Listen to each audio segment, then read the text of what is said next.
Hey everyone! Welcome back to the channel.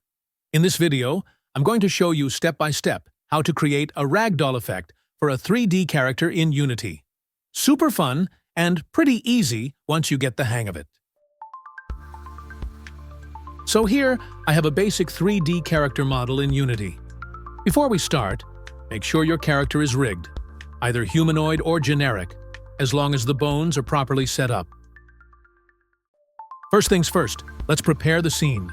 Make sure your character is placed in the scene with proper colliders and no animation playing by default. We're going to turn this guy into a full-on ragdoll. Now, instead of adding rigid body and joints manually, let's use Unity's built-in Ragdoll wizard. Go to Game Object, 3D Object, Ragdoll. Here, you'll drag each body part, like hips, spine, head, arms, and legs, into the correct slot. Then click Create, and Unity will automatically add all the physics components like rigid body, colliders, and joints.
Now, let's hit play in Unity.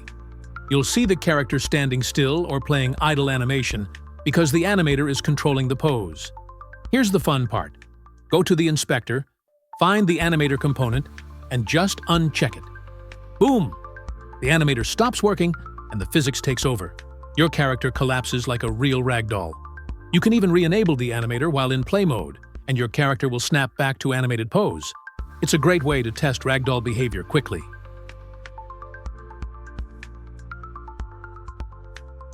And that's it. That's how you test your ragdoll setup in Unity without writing a single line of code. Just toggle the animator on and off in play mode and enjoy the ragdoll fun. Don't forget to like and subscribe if you found this helpful. See you next time.